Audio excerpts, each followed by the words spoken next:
tinggalkan. Misal tahajud. Kalau kita nggak biasa tahajud, jangan sampai sebentar malam nggak tahajud. Ya. 6 hari ke depan ini berusaha untuk tahajud, meskipun cuma 2 rakaat. Ya. Witir. Tidak biasa witir, jangan sampai nggak witir sekarang. Witirlah. Ya, minimal 1 rakaat. Karena tidak ada amalan soleh yang paling Allah cintai melebihi amalan soleh yang lakukan 10 pertama bulan Dzulhijjah. Witir dan tahajud ini amalan soleh yang Nabi tidak pernah tinggalkan. Duha, ya, minimal 2 rakaat. Usahakan Pak 6 hari ini tersisa jaga duha. Biar cuma 2 rakaat. Kalau antum bikin paling banyak 12 rakaat. Ya, tapi kalau nggak bisa 12 rakaat, 2 rakaat minimal duha. Ya, ini saya berharap mudah-mudahan nanti menghadir yang mendengarkan ya lewat online, mudah-mudahan ini bisa diamalkan. 10 pertama bulan Dzulhijjah, amalan begitu luar biasa insyaallah Subhanahu wa taala. Kemudian berusaha untuk bertaubat. Kalau perlu salat 2 rakaat taubat. Kata Nabi, "Ma min muslimin yadnimu dzanban thumma yusalli raka'ataini lillah fa yastaghfirullah illa ghufira lahu." Atau kama qala. Tidaklah orang Islam berbuat dosa meskipun seperti buih di lautan dosanya. Lalu dia berwudu dan salat 2 rakaat, lalu beristighfar minta ampun kepada Allah, pasti Allah hapuskan dosa dan kesalahannya. Nah, 10 pertama bulan Dzulhijjah ini kalau bisa kita bertobat. Kemudian yang keempat, perbanyak baca Quran. Ini juga ibadah besar. Yang kata Nabi, "Man qara'a harfan minal Qur'ani falahu asyar." Siapa membaca 1 huruf Al-Quran, 10 pahala yang Allah berikan padanya. Nah, ini kalau kita bisa buat di 10 pertama bulan Dzulhijjah, Masya Allah. Ya, masih ada 6 hari tersisa. Kalau ada ini yang bisa khatamkan 6 hari itu 30 juz, wah, Masya Allah, pahala antum luar biasa. Ya. Tapi kalau tidak bisa khatam, minimal ya banyak yang kita baca. Jangan sampai nggak baca Quran kita 10 pertama bulan Dzulhijjah ini.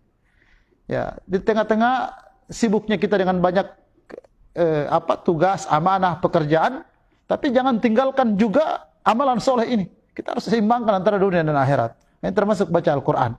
Ya, apalagi kata Nabi, "Iqra'ul Quran fa innahu ya'ti yaumal qiyamati syafi'an liman yaqra'ah." Bacalah Al-Quran itu karena Al-Quran itu akan datang hari kiamat nanti memberikan syafaat bagi mereka yang selalu membacanya. Baca itu Quran.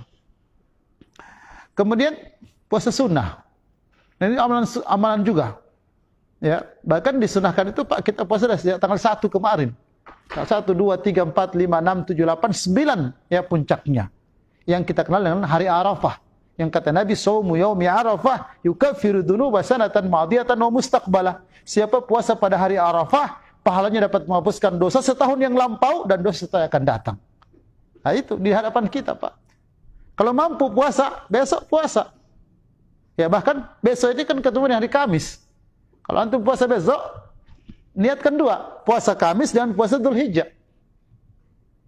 Amalan soleh di bulan Dzulhijjah ini Masya Allah, sampai-sampai Allah mengatakan, "Wal fajri wa layalin ashr." Demi waktu fajar, demi 10 pertama bulan Dzulhijjah. Para ulama berselisih, mana afdal? 10 pertama bulan Dzulhijjah atau 10 terakhir Ramadan? Antum tahu ini 10 terakhir Ramadan ini yang terkenal adalah 10 terakhir Ramadan itu Masya Allah.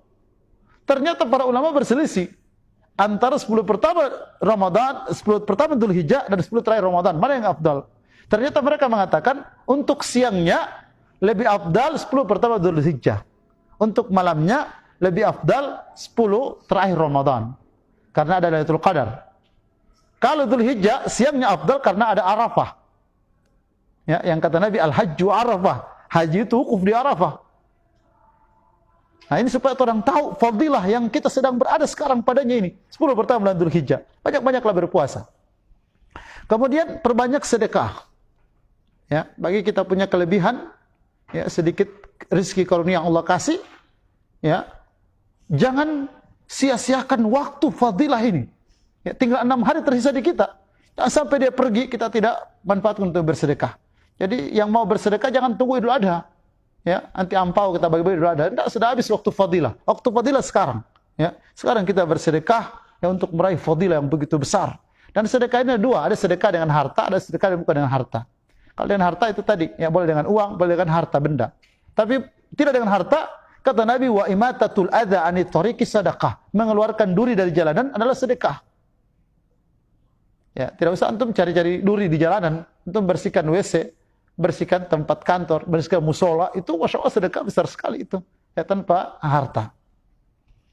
Kemudian ini termasuk juga amalan yang dianjurkan dan diperintahkan oleh para ulama untuk dilaksanakan 10 pertama bulan Dzulhijjah adalah membahagiakan orang tua dan keluarga secara spesial. Ya, ini. Jadi usahakan Pak 10 Dzulhijjah ini, sekali lagi tinggal 6 hari ini, bagi antum yang masih punya orang tua, bahagiakan mereka. Antum yang punya anak, punya istri, bahagiakan mereka. Gimana? Kalau dia bahagia dengan orang traktir makan, ya, di Dabu-Dabu Lemon atau di mana tempat yang antum tahu disuka, sesekali kita ajak ke sana, ya. Subhanallah, pahala besar yang dilakukan ini kalau di 10 pertama bulan Dzulhijjah.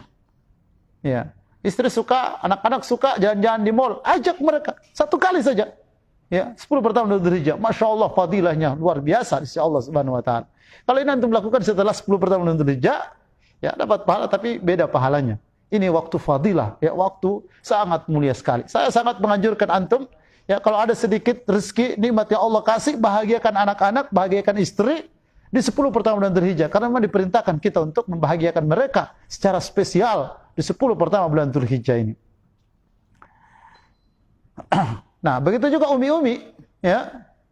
Kalau bisa masak masakan enak-enak di rumah 10 pertama bulan Dzulhijjah ini biar anak-anak senang, gembira. Apalagi sekarang musim liburan, lebih banyak mereka di rumah itu, ya. Oh, ini masya Allah pahala besar yang didapatkan membahagiakan anak-anak dan keluarga di 10 pertama bulan Dzulhijjah itu, masya Allah luar biasa sekali, ya.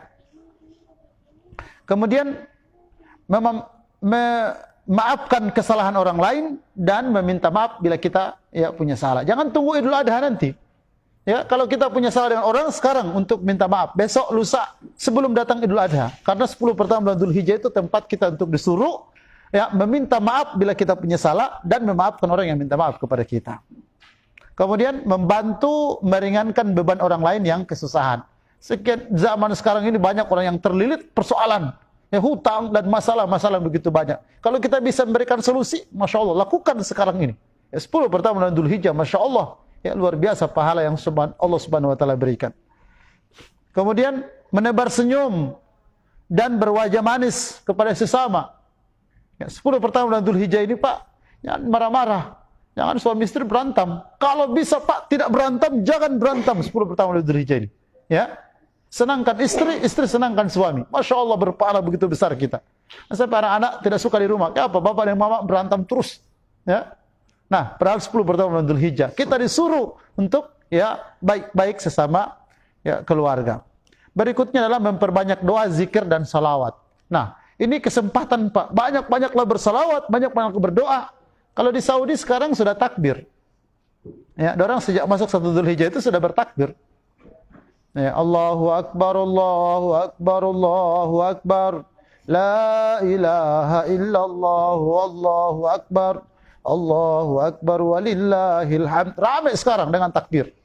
Ya, orang biasanya nanti malam takbir, malam Idul Adha baru kita takbir. Padahal sunnahnya itu sejak 1 Dzulhijjah sudah perbanyak takbir, tahmid, tahlil, ya, salawat kepada Nabi, doa, ya, zikir, munajat, itu disuruh kita untuk perbanyak. Kemudian termasuk juga amalan diperintahkan untuk dilakukan 10 pertama bulan Dzulhijjah adalah meninggalkan perbuatan dosa dan maksiat.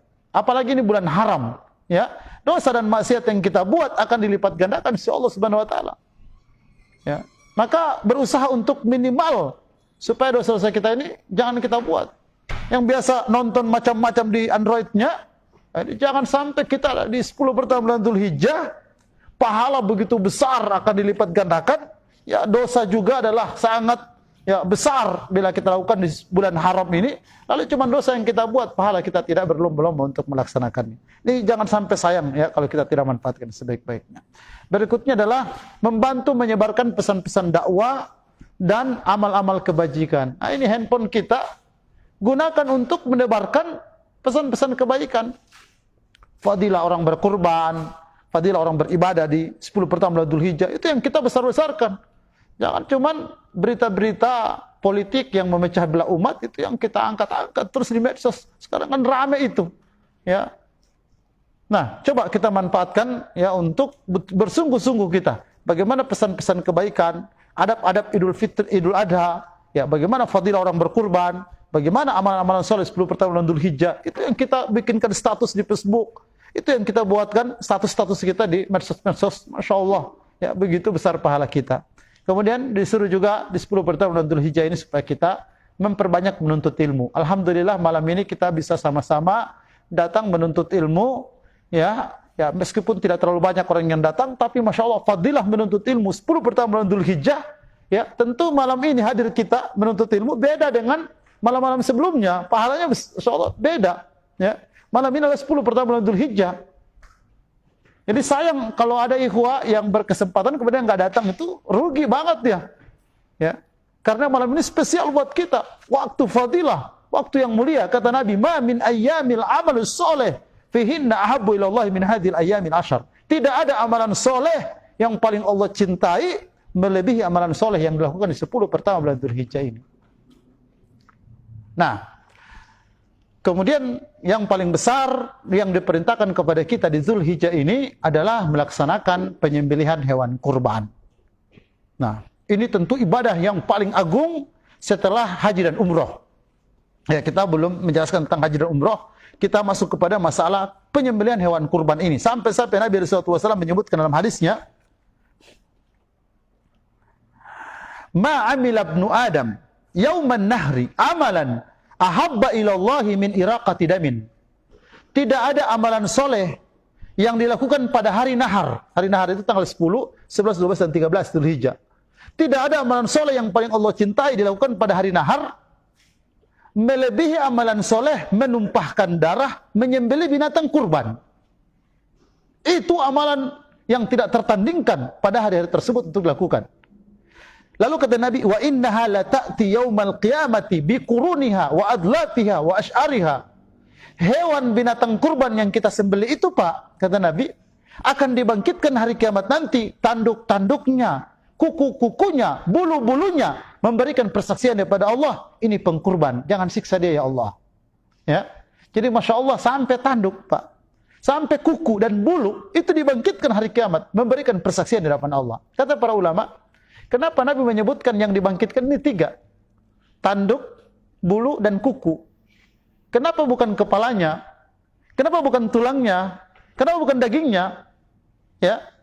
Kata para ulama, biasanya Pak, tanduk, kuku, dan bulu ini tidak ada orang memperebutkannya waktu pembagian daging kurban. Nggak ada orang, jangan ambil DP kuku, kita punya DP kuku. Nggak ada yang begitu tuh. Jangan ambil DP bulu-bulu, kita punya DP bulu. Nggak ada itu. Ya. Karena hal-hal ini nih, tanduk, kuku, dan bulu nggak dilirik orang.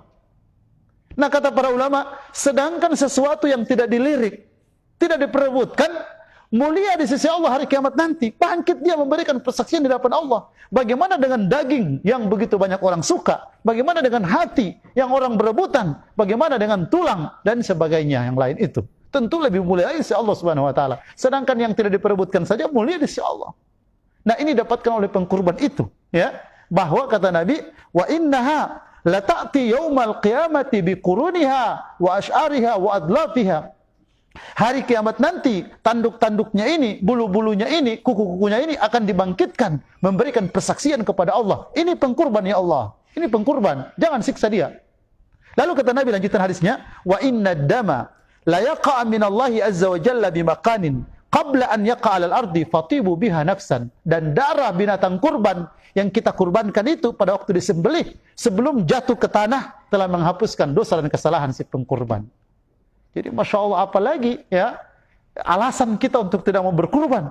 Belum jatuh itu darah, Pak, disembelih, sudah terhapus dosa kita. Fatibu biha nafsan, kata Nabi. Terhapus dosa kita. Jadi begitu mulianya pengkurban ini, sayang dan sedih kita melihat orang-orang sekarang tidak mau berkurban. Ya, kalau diajak, "Pak, ayo kita kumpul 2 juta, 2,5 juta. Tunggu, mau tanya sama istri dulu ya. Ya. Padahal antum pergi mall 1 juta habis, nggak tanya istri juga nggak masalah. Ya. Antum bawa keluarga pergi makan-makan di rumah makan habis 1 juta, nggak masalah itu. Nah, korban 1 tahun 1 kali 2 juta, 2,5 juta, kita masih pikir panjang. Padahal pahala jauh antum lihat ini. Ya. Belum lagi Nabi ditanya, "Malana minal adahi ya Rasulullah." Kalau kami berkurban, apa pahala yang kami dapatkan ya Rasul? Kata Nabi, "Bikulli sya'ratin hasanah." Setiap satu helai bulu binatang kurban akan diganti dengan satu pahala di sisi Allah. Bayangkan itu, kalau antum kurban kambing, siapa yang mampu hitung bulunya, Pak? Ya. Satu helai bulu itu satu pahala. Itu hanya di Zulhijjah ini, ya. Dengan tidak semua harinya, hanya hari-hari tertentu saja yang ada amalan tersebut. Dari itu saya mengajak kepada kita semua yang hadir ataupun yang mendengarkan ceramah kami ini, yang sampai dengan saat ini juga belum berniat untuk berkurban, pikirkan matang-matang. Jangan sampai pergi hari-hari mulia ini, kita tidak berkurban, nanti sudah meninggal, baru anak kita, ini almarhum bapak saya berkurban, ini almarhumah ibu saya. Sudah meninggal, Pak. Meskipun berselisih para ulama, tapi dalam hadis kata Nabi, idza mata ibnu Adam, inqata min amalihi illa min thalathin. Kalau seseorang itu sudah meninggal, sudah putus semua amalan pahalanya, enggak ada kecuali 3. Waladun soleh alladzi yadulahu. Punya anak soleh yang selalu mendoakan. Itu yang nyampe ke kita pahalanya. Ya. Sedekatun jariyah. Dulu pernah nyumbang ke masjid, semen, besi, dipakai untuk bangun masjid. Selama masjid dipakai, mengalir pahalanya ke kita. Ilmu yuntafau bihi, ilmu yang pernah diajarkan, selama kita amalkan, mengalir pahalanya. Tidak ada di situ kurban disebutkan oleh Nabi. Jangan nanti sudah kita meninggal, baru anak kita yang sibuk, ini kurban untuk almarhum bapak saya, ini kurban almarhumah ibu saya. Ya, sekarang kita masih hidup, berkurbanlah. Pahalanya begitu besar insya Allah Subhanahu wa taala. Nah, secara fikih, para ulama kita punya 2 pendapat tentang kurban ini, ya. Seperti Imam Malik dan Imam Ahmad bin Hambal, ya, dan ulama-ulama yang lain mengatakan kurban ini hukumnya wajib. Berdosa orang kalau tidak berkurban. Ya. Siapa Imam Malik ini? Imam Malik ini gurunya Imam Syafi'i. Siapa Imam Ahmad bin Hambal? Imam Ahmad bin Hambal ini muridnya Imam Syafi'i. Dari gurunya Imam Syafi'i, murid Imam Syafi'i mengatakan kurban itu hukumnya wajib. Apa dalilnya? Dalilnya firman Allah, "Fasholli li rabbika wanhar." Salatlah untuk Tuhanmu dan berkurbanlah. Kata para ulama, di dalam Al-Quran itu, kalau terdapat dalam satu ayat 2 perintah yang berurutan, kalau perintah yang pertama wajib, perintah urutan kedua akan jadi wajib. Lihat, aqimus sholata wa atuz zakat. Dirikan sholat, tunaikan zakat. Sholat hukumnya wajib, zakat jadi wajib, karena berurutan. Atiullah wa atiur rasul. Taatilah Allah, taatilah Rasul. Taat kepada Allah wajib, taat kepada Rasul jadi wajib. Di sini Allah bilang, fasholli li rabbika wanhar. Sholatlah untuk Tuhanmu dan berkurbanlah. Sholat hukumnya wajib, berarti kurban juga wajib. Ya, itu pendalilan yang dipakai oleh Imam Malik, Imam Ahmad bin Hanbal, dan ulama-ulama mengatakan wajib tentang kurban ini. Yang kedua, hadis Nabi. Kata Nabi, man kana dzabaha qabla sholati falyu'id. Siapa yang menyembelih binatang kurbannya belum selesai pelaksanaan sholat Id, ulangi, tidak sah. Kata para ulama, kalau dia adalah perkara yang sunnah, tidak sah, Nabi sudah tidak suruh ulang. Tapi Nabi suruh ulang, menandakan bahwa dia wajib. Ya. Yang ketiga, hadis Nabi. Ini dalil mereka pakai. Kata Nabi SAW, man kana lahu si'atan walam yudhohi fala yaqrabanna musallana. Siapa memiliki kelapangan harta, lalu dia tidak berkurban, jangan coba-coba mendekati tempat sholat kami. Padahal kita tahu secara fikih, untuk Idul Fitri dan Idul Adha ini, Nabi memerintahkan seluruh kaum muslim untuk datang di tempat sholat, syiar Islam. Mau tua, mau muda, laki-laki, perempuan, suruh datang semua. Sampai perempuan haid pun kata Nabi, wal ya'tazilnal huyadul musalla. Hendaklah perempuan-perempuan haid tetap datang, tapi jangan masuk tempat sholat. Disuruh datang. Nah, orang yang tidak berkurban, kata Nabi, fala yaqrabanna musallana. Jangan kalian dekat-dekat tempat sholat kami. Nah, inilah dalil yang dipakai oleh Imam Malik, Imam Ahmad bin Hanbal, bahwa kurban itu hukumnya wajib. Ya. Meskipun Imam Syafi'i dan ulama-ulama yang lain mengatakan sunnah muakkad. Ya, artinya satu amalan sunnah, tapi Nabi tidak pernah tinggalkan. Ya, tapi terlepas wajib atau sunnah itu bukan urusan kita, itu urusan para ulama. Yang penting bagi kita adalah kita ini berkurban atau tidak. Yang sampai kita cuma berdebat, oh wajib, enggak, sunnah, muakkad. Ya, lalu dicek, Anda berkurban? Tidak. Ya, nah ini jangan sampai kita cuma berdebat hukumnya, lalu kita tidak raih pahala yang begitu besar insya Allah Subhanahu wa taala, pahala berkurban ini. Nah, ini makanya dalam mazhab Imam Malik itu, Imam Malik membolehkan berhutang supaya bisa berkurban. Jadi misalkan sudah sampai hari ini, nggak ada uang, nggak ada harta kita untuk beli kambing, untuk bergabung ya kurban sapi. tapi terima gaji bulan depan atau 2 bulan depan. Yang gaji kita itu bisa untuk menutupi hutang. Boleh dalam mazhab Imam Malik, boleh kita berhutang demi untuk supaya bisa berkurban. Ya, segitu itu Pak tentang kurban ini. Ya, dan pahalanya tidak main-main. Bayangkan kuku, tanduk, bulunya memberikan persaksian kepada Allah bahwa antum pengkurban, jangan siksa dia Allah. Ya. Darah sebelum jatuh ke tanah telah menghapuskan dosa kita. Setiap satu helai bulu diganti dengan satu pahala. Apalagi kurangnya ya pahala yang kita dapatkan waktu berkurban ini. Nah, oleh karena begitu besar dan begitu mulia orang berkurban ini, maka perlu juga untuk kita pelajari bagaimana syariat tuntunan Islam dalam pengkurban ini. Nah, ini secara cepat insya Allah kami ingin sebutkan kepada antum. Ya, mudah-mudahan ini menjadi bekal ya kita bagaimana kita berkurban sesuai dengan syariat tuntunan Islam dan bagaimana supaya pahala kurban yang saya sebutkan tadi lewat hadis Nabi itu kita raih semuanya. Ya. Nah, bagaimana tuntunannya? Yang pertama adalah hendaklah kita tahu bahwa tidak semua binatang ternak itu bisa dijadikan hewan kurban. Binatang ternak yang bisa dijadikan hewan kurban itu cuma 4. Domba, kambing, sapi, onta. Kerbau dikiaskan dengan sapi. Ya, masuk di sapi dia, sama. Jadi cuma 4 ini. Itu artinya kalau antum cuma berkorban dengan ayam, nggak sah. Karena ayam bukan jenis binatang bisa dijadikan hewan kurban. Bebek sama tidak sah. Kuda sama tidak sah. Rusa sama tidak sah. Yang bisa dijadikan hewan kurban cuma ini nih. Ya, sekali lagi domba, kambing, sapi dan onta.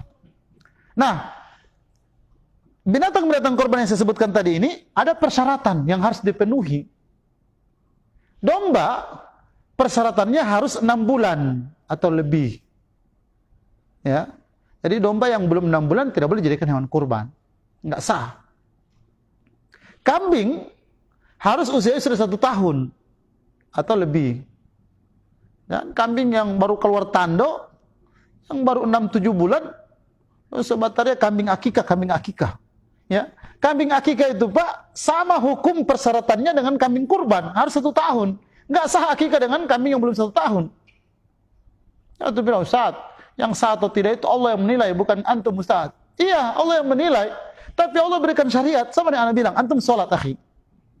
Antum sholat dengan baju yang bersih.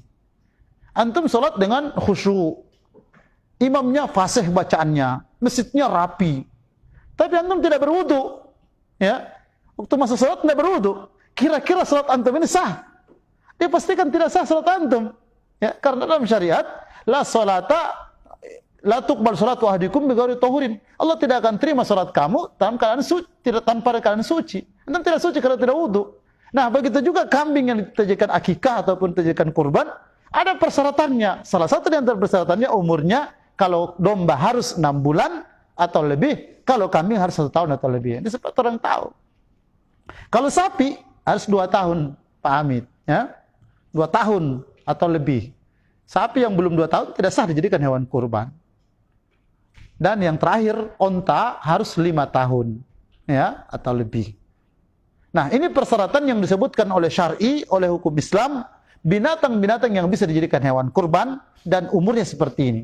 Terus ada lagi persyaratan khusus. Nah, ini perlu untuk antum tahu.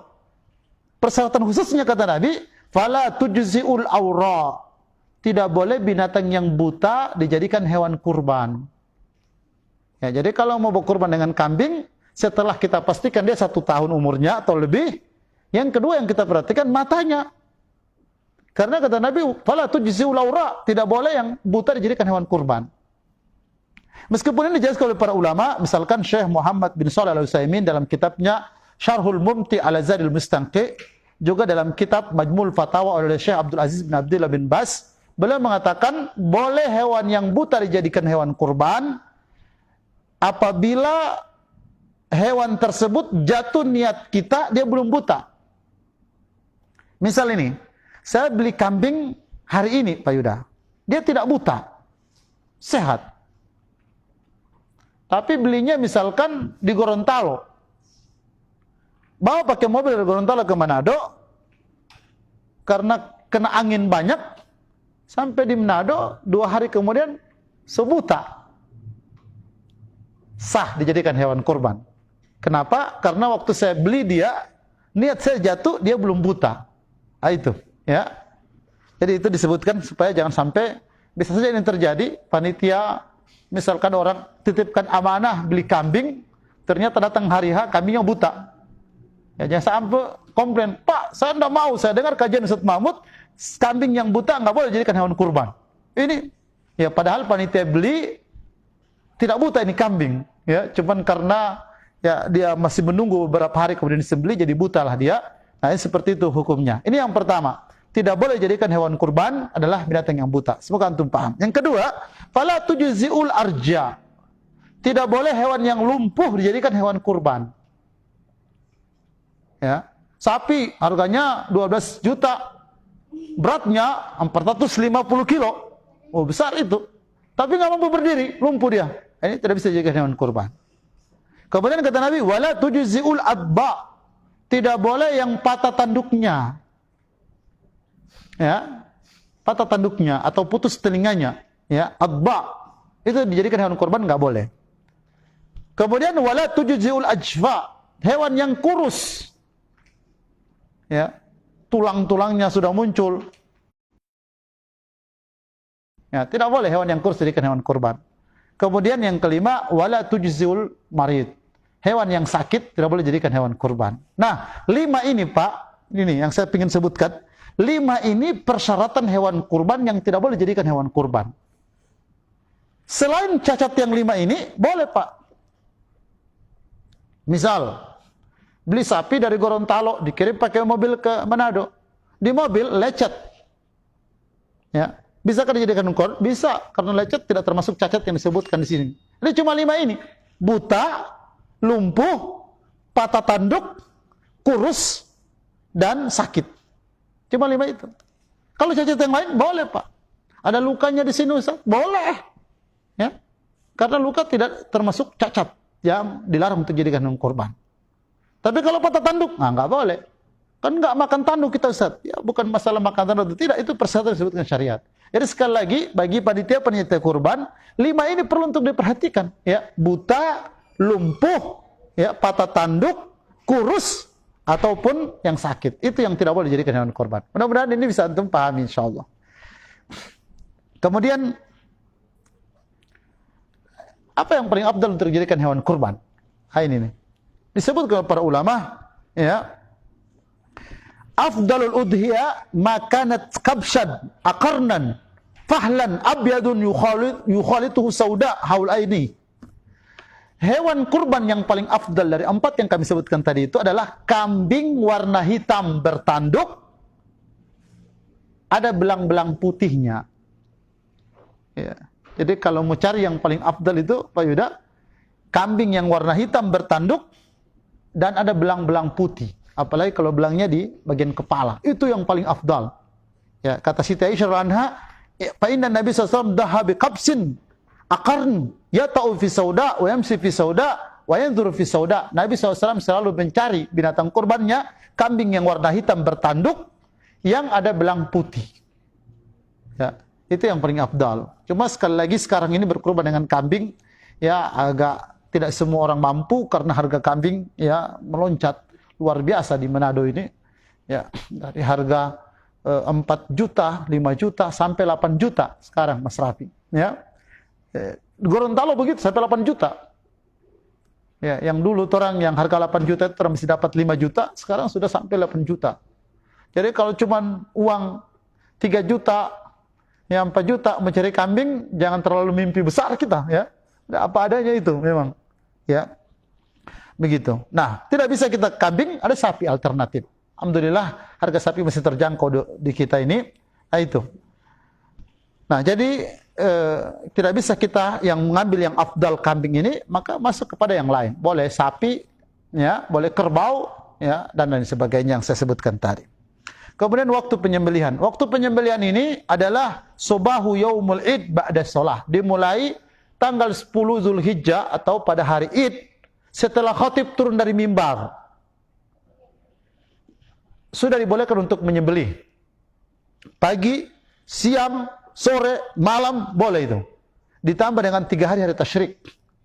yaitu tanggal 13, 14, 15 Dzulhijjah. Jadi kesemuanya 4 hari sebetulnya waktu penyembelihan ini, ya. Tanggal 10, 11, 12 dan 13 bulan Dzulhijjah. Hanya saja untuk hari terakhir itu sebelum matahari terbenam. Kalau matahari sudah terbenam, maka itu sudah berganti tanggal, ya. Tidak boleh lagi menyembelih. Kemudian fikih berikutnya adalah ma yustahabbu inda dzabh. Aturan syariat tentang penyembelihan. Nah ini nih. Biasanya Pak, penyembelihan binatang kurban itu lebih dari 1 ekor. Masjid ada yang sampai 5 ekor, ada yang sampai 7, bahkan ada yang 10, lebih 10. Nah, sehingga Islam memberikan tuntunan kepada kita untuk menyembelih binatang kurban ini. Yang pertama adalah tafriquhu an ashabi. Binatang yang hendak dikorban atau disembelih dipisahkan dari kawan-kawannya. Jadi Pak, jangan sampai kita kumpulkan 10 ekor, kita banting di situ, kita sembelih di situ, kita kuliti di situ sambil lihat sama teman-temannya. Itu enggak boleh. Karena agama kita, agama Islam, rahmatan lil alamin. Rahmat bagi seluruh alam, bukan cuma manusia kita rahmat, kepada binatang pun kita rahmat. Nah, Bapak datang penjahat, dia tangkap kita, dia ikat tangan kita, dia ikat kaki kita, terus dia ambil anak kita, digunting telinganya di hadapan kita, belum mati anak kita itu mati lebih dulu. Ya. Gitu ya. Nah, binatang juga ini punya insting. Dia lihat temannya dibanting, disembelih, dikuliti. Andai dia bisa ngomong ke kita, mungkin dia bilang, manusia, mau lebih ke apa dia kasihan, tapi tamang itu. Gitu ya. Nah, maka dari itu adabnya adalah pisahkan dia dari kawan-kawannya. Ambil satu-satu, banting. Kemudian yang kedua adalah an yuwajjuha ilal qiblah. Hendaklah binatang disembelih ini menghadap ke kiblat. Bagaimana cara menghadap kiblatnya binatang? Nah, kalau orang kan kiblat ke sana, berarti 4 kakinya harus ke sana. Terus bagian kiri dibawa. Berarti kepala ke sana, Pak Yuda. Ekor ke sana. Kenapa kiri dibawa? Karena sini letaknya jantung. Jantung itu apabila dibawa, berarti dia tertekan. Pada waktu disembelih, cepat matinya. Makanya kita kalau tidak disunahkan adalah jantung di atas, miringnya ke kanan. Ya. Karena kalau dia dibawa, dia tertekan. Nah, itu tuntunan syar'inya, menghadap ke kiblat. Itu yang kedua. Yang ketiga, kata Nabi SAW, wal yashrah safratahu wal yuriha dzabihatahu. Tajamkan pisau yang dipakai untuk menyembelih dan istirahatkan binatangnya. Maksudnya apa? Pisau yang kita pakai menyembelih harus betul-betul tajam. Dan sekarang alhamdulillah banyak pisau-pisau sembelihan yang dijual ya di online yang biar kertas dipotong itu putus. Nah, itulah yang dipakai untuk menyembelih. Kemudian kata Nabi, wal yuriha dzabihatahu. Hendaklah binatang yang mau disembelih ini dalam posisi teristirahat. Maksudnya, jangan sampai dia masih merontak-rontak, masih mengamuk-ngamuk, langsung dipotong. Itu enggak boleh. Ternyata itu Pak sudah diteliti oleh Dinas Pertanian. Ternyata binatang yang disembelih dalam keadaan merontak-rontak itu, dia mati dalam keadaan stres. Kalau dikonsumsi dagingnya tidak sehat. Mungkin itu sebabnya pas makan daging kurban langsung naik darah tinggi. Ya, mungkin pada waktu itu disembelih hewan kurbannya belum siap. Ya. Makanya penyembelih ini harus tahu. Pada waktu dia dibanting, jangan dulu langsung sembelih. Biar dulu. Bahkan kita yang hadir itu disunahkan untuk bertakbir. Allahu Akbar, Allahu Akbar. Ya. Sambil dielus-elus ini sapi atau kambing. Nanti terlihat dia sudah teristirahat, betul-betul sudah siap. Nah, barulah dieksekusi oleh penjagal itu. Ya, itu. Kemudian yang terakhir tentang adab penyembelihan ini adalah qiraatud du'a wa istasmiyah. Hendaklah sebelum disembelih membaca doa dan baca nama Allah. Kalau dalam hadis kata Nabi, ya, Samillah wa kabbir. Bacalah bismillah dan bertakbirlah. Jadi waktu menyembelih itu Pak, bacaannya cuma bismillah, Allahu Akbar. Begitu hadisnya. Samillah wa kabbir kata Nabi. Bacalah nama Allah dan bertakbirlah. Jadi tidak usah terlalu menghadirkan doa yang panjang-panjang sampai semua salah-salah orang. Ya, itu saja yang paling mudah. Bismillah, Allahu Akbar. Jadi semua kita bisa itu. Kalaupun yang mau sempurna, ada yang sempurna yang disebutkan. Bismillah, Allahu Akbar, Allahumma hadza minka walaka, Allahumma taqabbal min fulan fulan fulan. Ya Allah, ini darimu dan untukmu, terimalah kurbannya si fulan fulan. Sebutkan nama pengkurban. Itu saja. Empat orang, Masya Allah, macam-macam doa yang mau dibaca. Belum lagi kalau ada dari empat orang dari daerah, ya pakai cermin lagi, ya pakai gunting lagi. Kambing yang mau dipotong kasih cermin dulu, begitu kan, paham itu ya? Kemudian gunting rambutnya sedikit, kasih pakai kalung lagi, ya macam-macam ritualnya. Ya, padahal itu nggak ada tuntunannya. Oleh mereka kaji, kita harus tahu di mana kedudukan nyawa. Ya, padahal itu ya nggak ada dalam tuntunan fikih. Ini ya tuntunan fikihnya. Ya, istirahatkan binatangnya, hadirkan pisau yang tajam, hadapkan ke kiblat. Ya, pisahkan dari kawan-kawannya. Ini tuntunan yang harus kita pakai untuk penyembelihan binatang. Iya, kalau teman-teman dari Qurtuba kan, alhamdulillah, ya berkali-kali saya ajar mereka untuk bagaimana cara menyembelih. Ya, supaya antum juga tahu. Ya, kalau belum berani sapi, boleh kambing. Belum berani kambing, boleh ayam. Ya, supaya orang laki-laki tahu. Bahkan itu Pak Yuda disunahkan orang yang berkurban itu dia yang menyembelih binatang kurbannya. Kalau dia mampu. Kalau dia tidak mampu, disunahkan dia untuk hadir menyaksikan penyembelihan ya binatang kurbannya. Iya, jadi jangan bilang, oh sudah yang penting sudah ada orang di sana. Ya, terang harus disunahkan itu untuk menghadiri. Bukan mau kurang pesen daging. Ya penting, sudah jo Pak. Terang mau kasih, jangan khawatir. Bukan masalah mau kasih atau tidak. Ya, disunahkan dalam tuntunan Islam adalah kita menyaksikan ya binatang kurban kita untuk disembelih. Bahkan kalau kita mampu menyembelih, kita yang sembelih binatang kurban kita. Ya, cuman kalau tidak mampu bisa diwakilkan sama orang lain. Itu ya. Kemudian berikutnya adalah pembagian daging kurban. Ini sudah saya sebutkan tadi ya, bahwa pembagian daging kurban ini disunahkan dibagi tiga. Sepertiga diambil si pengkurban, sepertiga disedekahkan, dan sepertiga dihadiahkan. Apa beda sedekah dan hadiah? Kalau sedekah itu Pak hanya untuk fakir miskin. Kalau hadiah boleh orang kaya. Makanya daging kurban itu boleh kasih orang kaya sebagai hadiah. Bedanya lagi yang lain, sedekah itu hanya untuk kaum muslimin. Orang luar muslim tidak boleh sedekah. Tapi kalau hadiah, boleh muslim, boleh luar muslim. Asal dalam tuntunan fikih itu, dia bukan kafir harbi. Kan orang kafir itu ada dua ya, ada kafir silmi, ada kafir harbi. Kafir silmi itu orang yang kafir hidup berdamai dengan kita. Kafir harbi adalah orang kafir yang memusuhi kita. Sama dengan Israel misalkan, dengan Palestina. Itu kafir harbi, mereka kan memusuhi, memerangi. Nah itu tidak boleh dapat daging kurban. Ya, kalau kita silmi, ya kita berdamai dengan mereka. Jadi boleh diberikan daging kurban kepada mereka. Nah begitu ya pembagiannya. Dan si pengkurban ini dia punya hak sampai sepertiga kalaupun dia ambil. Tapi ini bukan kewajiban. Ya kalau pengkurban bilang biar Pak kita jual 2 kilo saja cukup. Ya boleh. Tapi kalau dia mau ambil penuh cuma sepertiga. Ada orang bilang, oh yang kurban boleh ambil daging kurbannya. Kan sudah dikurbankan, masa dia mau ambil? Kata Allah di surah Al-Hajj ayat 28. Fakulu minha wa at'imul ba'isal fakir. Makanlah daging kurbanmu itu dan bagikan sebagian kepada orang fakir. Allah yang bilang makan. Kenapa antum bilang ini boleh? Bahkan dalam hadis kata Nabi, kulu wadakhiru wa tasaddaqu. Makanlah, simpanlah dan bersedekahlah. Simpan pun boleh. Ya, anak saya di Jawa nanti pekan depan baru mau datang. Boleh Ustaz mau simpan? Boleh. Ya, boleh simpan. Ya, kulu wadakhiru wa tasaddaqu kata Nabi. Makan dan simpanlah dan bersedekahlah. Ini, ya. Kemudian terakhir ini fikih korban. Kata Nabi SAW, man ba'a jilda udhiyatahu fala udhiyatalahu. Siapa menjual kulit kurbannya, maka tidak ada kurban bagi dia. Nah ini. Jadi kalau antum berkurban, jangan antum pesan, DP kulit yang ada yang bakore. Setelah itu antum ambil dan antum pergi jual, tidak dapat pahala kurban antum. Ya, ini kata Nabi. Man ba'a jilda udhiyatahu fala udhiyatalahu. Siapa yang menjual kulit daging kurbannya, tidak dapat pahala kurban dia.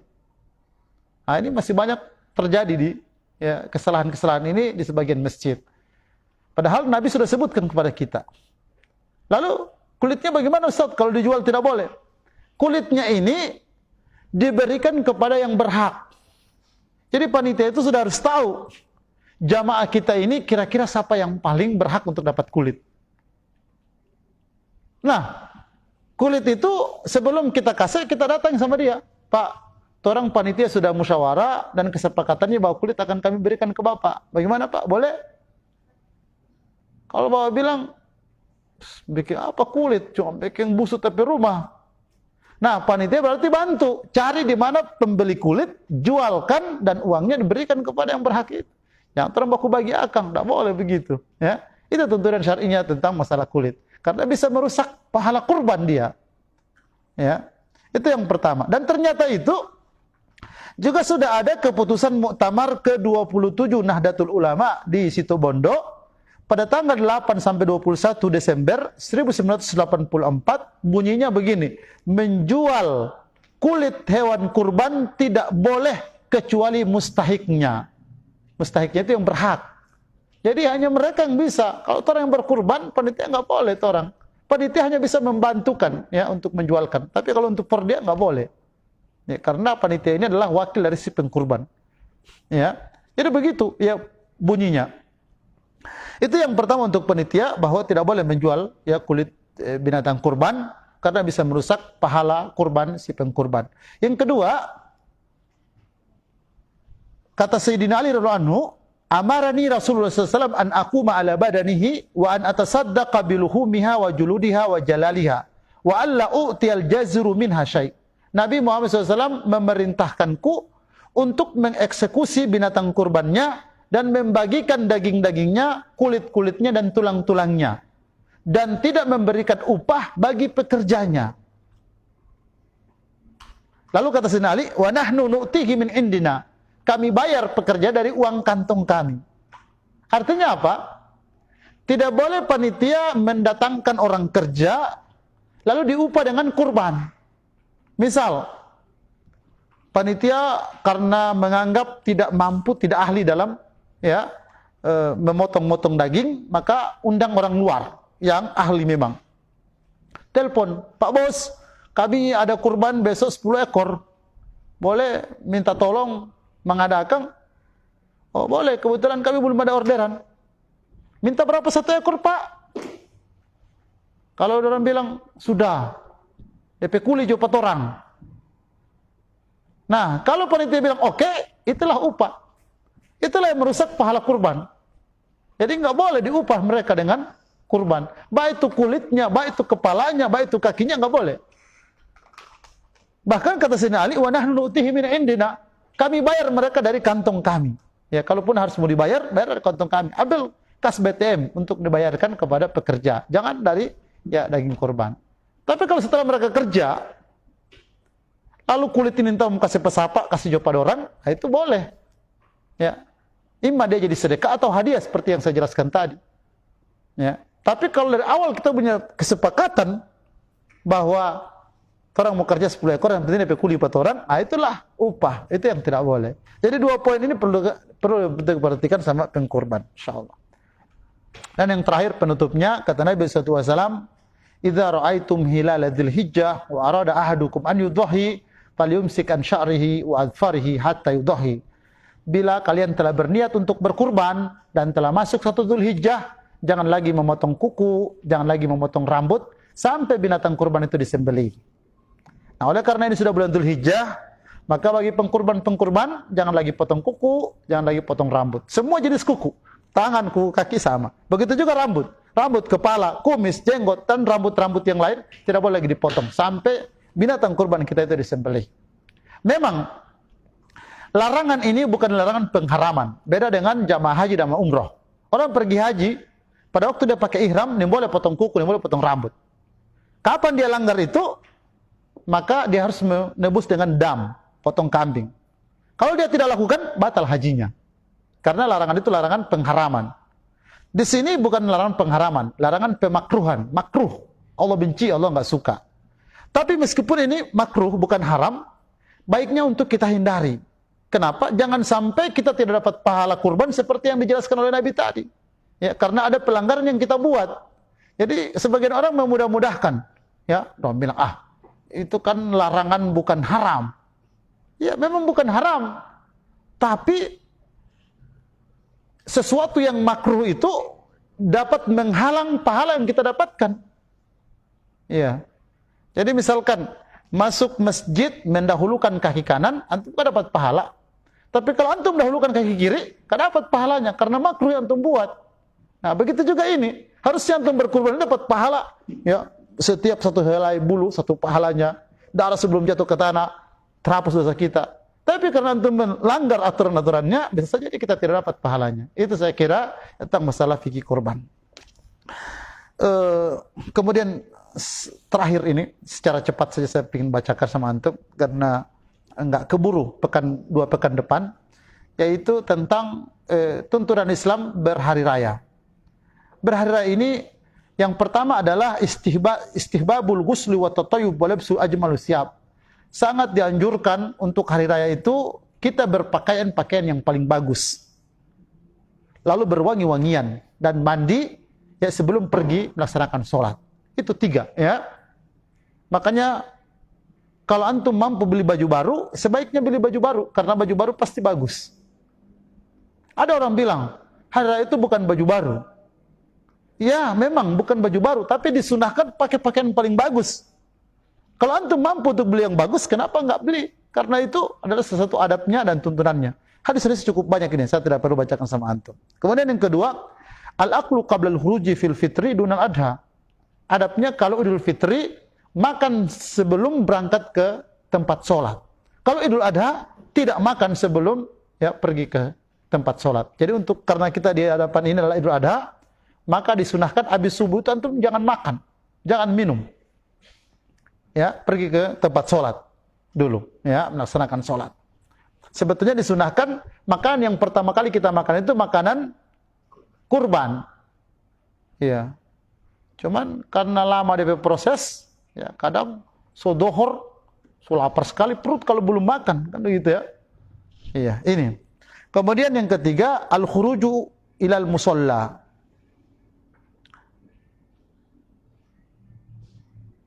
Diperintahkan melaksanakan sholat Idul Fitri Idul Adha ini adalah di lapangan atau halaman. Ya, cuman orang sini lebih banyak di masjid ya ketimbang halaman.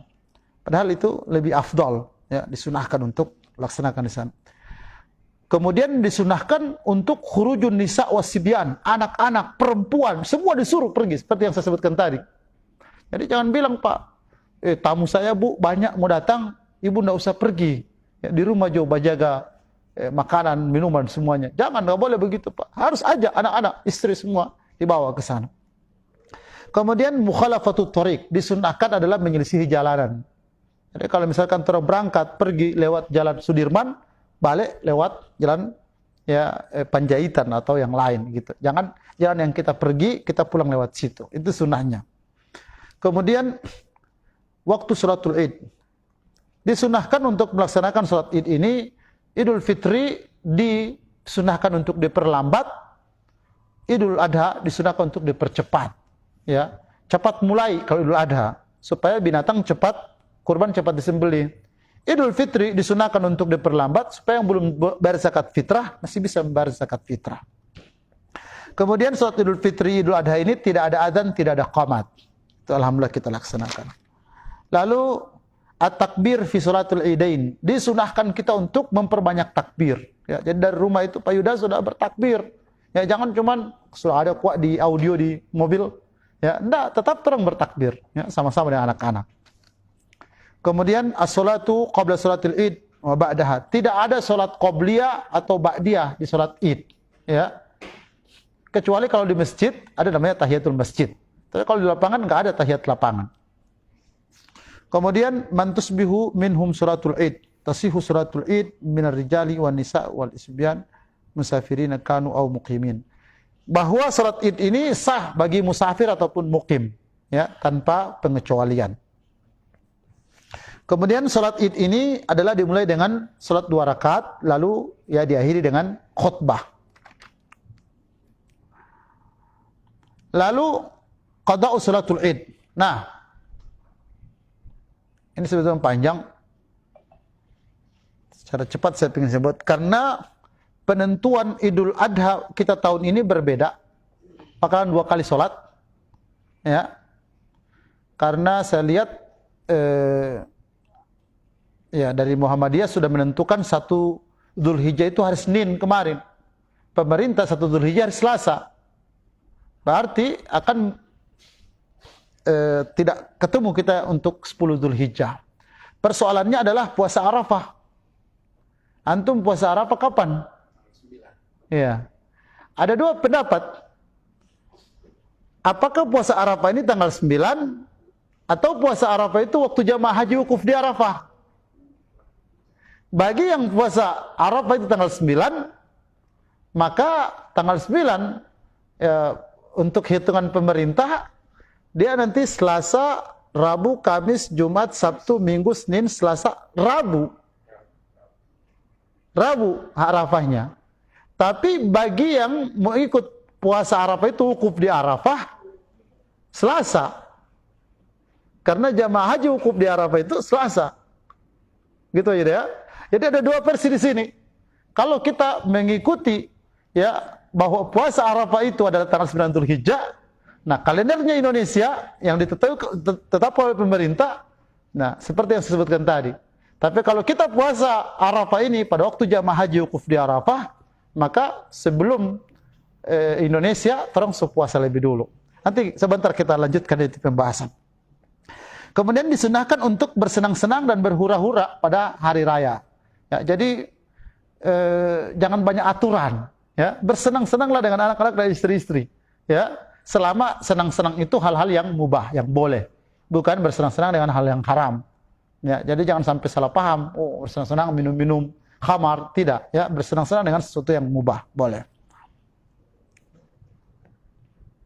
Kemudian istihbabut tahni'ah bil Id. Disunahkan kita untuk mengucapkan selamat-selamatan.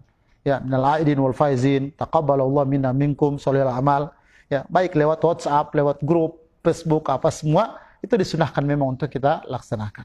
Ini kira-kira ya secara cepat kami sebutkan tentang tuntunan Idul Fitri dan Idul Adha. Semoga bisa kita ya memanfaatkan pahala yang besar di Dzulhijjah sampai Idul Adha ini dengan sebaik-baiknya. Ya, kita tetap mengikuti tren zaman yang sekarang, tapi kita tidak ketinggalan dengan amalan-amalan soleh karena kita punya ilmu tentang hal tersebut. Orang yang tidak mengkaji dan tidak belajar, tentu hanya hura-huranya yang dia ambil, tapi amal solehnya dia tidak dapatkan karena dia nggak ngerti, dia nggak tahu tentang hal tersebut. Nah, saya kira ini ya, adapun kalau ada hal-hal yang dibincangkan nanti sebentar insyaallah kita perbincangkan. Oh, ada pertanyaan dari email? Ya, boleh, silakan. Pertanyaan dari Ahli Taufik Andai. Ada kasus Ustaz, seseorang dapat bagian kepala daripada hewan kurban, yaitu kepala sapi, tidak bisa diolah dan dia berencana untuk menjualnya. Bagaimana hukumnya Ustaz? Yang pertama Ustaz. Kemudian yang kedua, bagaimana hukumnya Ustaz dengan hewan kurban, misalnya kambing yang kambing dikebiri Ustaz? Karena kambing yang dikebiri itu lebih cepat besar, cepat gemuk. Nah, itu apakah termasuk yang cacat tadi yang tidak bolehkan Ustaz? Kemudian pertanyaan ketiga Ustaz, untuk larangan tidak boleh potong kuku dan rambut, misalnya suami istri Ustaz, dia suami berniat untuk berkurban tapi di atas namakan istri Ustaz. Nah, yang tidak boleh, yang mendapat larangan itu yang seperti apa Ustaz? Baik. Ya, afwan. Pertama adalah menjual kepala kurban. Jadi baik kepala, baik kulit, baik tulang, baik daging boleh dijual bagi mustahik, penerima. Yang dilarang menjual itu adalah pengkurban. Panitia ini karena dia adalah wakil pengkurban, dia nggak boleh menjual. Iya. Jadi kalau kita memang penerima, saya jamaah misalkan Masjid Miftahul Jannah, maaf ya, telurnya itu dipotong. Ya, atau ditekan dikasih apa begitu, akhirnya dia jadi cepat besar. Apakah ini boleh dijadikan hewan kurban? Boleh.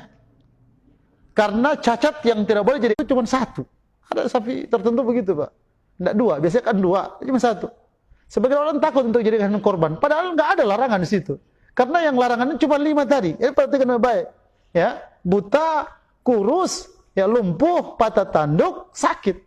Ya, kalau bebas dari 5 ini, memenuhi umur yang saya sebutkan tadi, sah dijadikan hewan kurban. Dan luka Ustaz, ini sapi, lecet, boleh dijadikan hewan kurban. Matanya Ustaz ada banyak lalat begitu, boleh jadikan kurban kalau bukan sakit.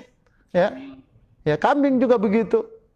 Ya, yang tidak boleh itu adalah dia punya ya yang 5 cacat yang saya sebutkan tadi. Ya, telinga ditindik boleh. Yang tidak boleh itu putus. Ya, putus telinga, itu tidak boleh dijadikan korban. Tapi kalau pakai anting-anting, kasih kode, karena sapi-sapi di Kalimantan itu biasanya dia pakai kode besi dipanaskan, setelah dia kasih cap 01, 02, 03 untuk mengenal ya binatang ternaknya. Bolehkah dijadikan korban? Boleh, karena itu bukan cacat yang disebutkan ya larangan untuk dijadikan korban. Nah, ini supaya orang tidak kaku juga untuk yang memilih. Ada orang sedikit-sedikit boleh, sedikit-sedikit boleh. Ya, padahal boleh Pak kalau seperti itu. Iya, yang terakhir tentang larangan memotong kuku. Jadi begini, larangan memotong kuku dan rambut ini adalah si pengkurban. Ya, misalkan saya berkurban, anak-anak saya boleh mereka potong kuku. Istri saya boleh mereka ya potong kuku, potong rambut, boleh. Ya, yang dilarang adalah si pengkurban. Ya, kalau istri yang berkurban, ya, maka istri yang dilarang tentang hal tersebut. Cuman kalau suami memberikan uangnya ke istri atas nama ya istri, tidak, karena itu adalah uang suami. Ya, kecuali kalau istri DP uang, DP gaji dan ya, DP dia yang mencari. Makanya kan dalam tuntunan kurban itu boleh satu keluarga itu 2-3 orang berkurban. Suami punya penghasilan, dia berkurban. Istri punya penghasilan, dia juga mau berkurban. Anak juga punya penghasilan, dia juga mau berkurban. Bolehkah Ustaz? Boleh, lebih afdal. Ya, banyak berkurban lebih afdal. Ya, yang penting ya boleh hukumnya dia berkurban ya dengan seperti itu. Tapi kalau misalkan tidak mampu, cuma satu yang mampu berkurban, maka dia telah mengcover ya keluarga yang lain yang dia tanggung, baik itu istri ataupun anak. Saya kira itu Rafi, barakallahu fikum, taufik pertanyaannya, ya semoga bisa terpenuhi ya terjawab insyaallah. Adapun yang di sini nanti sebentar insyaallah. Ya, saya kira cukup ya, kita tutup saja dulu. Bismillahirrahmanirrahim. Subhanakallahumma rabbana bihamdika nasyhadu an la ilaha illa anta nastaghfiruka wa natubu ilaik. Wa sallallahu ala nabiyyina Muhammad wa ala alihi wa sahbihi wa barik wasallam. Walhamdulillahirabbil alamin. Wassalamu alaikum warahmatullahi wabarakatuh.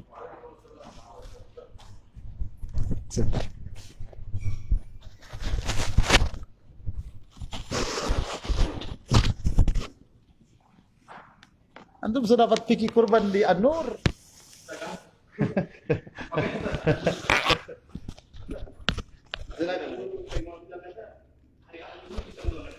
Tidak bisa, kan Nabi langsung antum selang-seling.